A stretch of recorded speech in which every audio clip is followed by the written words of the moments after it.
సారలమ్మ గద్దెపైకి అడుగు పెట్టే పవిత్ర క్షణం మేడారం జాతరకు పోటెత్తిన భక్తులు. మేడారం వనం చిలకలగుట్ట వీడి జనంలోకి సమ్మక్క.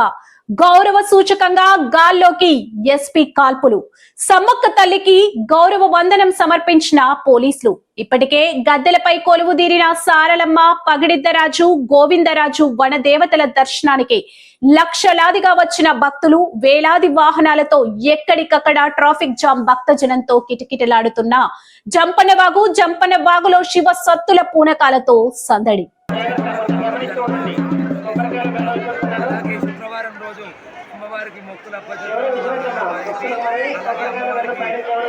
ఎదురుగా పటాలు వేయడం, అలాగే అమ్మవారికి ఎదురుగా ఈ ఆటలను పోయడము, అలాగే ఇట్లా మేము రంగరంగ వైభవంగా అలంకరించుకొని అమ్మవారికి సప్పులతోని బ్యాండ్ వాయిద్యాలతోని వెళ్తే మా కష్టాలను తీర్చుదని ఆ సమ్మక్క సారలమ్మ తల్లి మా కష్టాలను తీర్చి ఆమె అందరినీ సుఖ సంతోషాలతో ఆరోగ్యాలతో ఉంచుదని మా యొక్క నమ్మకం అండి. ఇప్పుడు గతంలో ఇప్పుడు జరిగింది, ఇప్పుడు ఎట్లుంది? చాలా బాగుంది. గతంలో ఎంతమంది రాజకీయ నాయకులు వచ్చారు పోయారు, ఎంతమందో ఎమ్మెల్యేలు వచ్చారు, ఎంపీలు వచ్చారు, మంచిగా జరిగితే ఏర్పాట్లు మొత్తం మంచిగా ఏర్పాటు చేసి 250 వరకు ఇక్కడ ఎమ్మెల్యే మంచిగా తెలిసింది.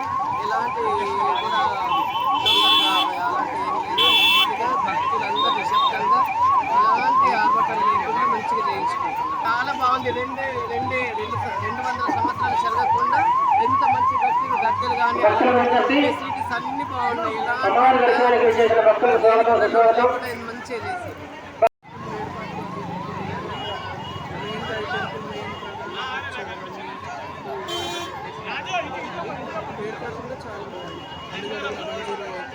పోలీస్ సిబ్బంది కూడా వైద్య పరీక్షలు ఇంకా డెవలప్ చేసుకుంటూ సీఎం రేవంత్ రెడ్డి గారు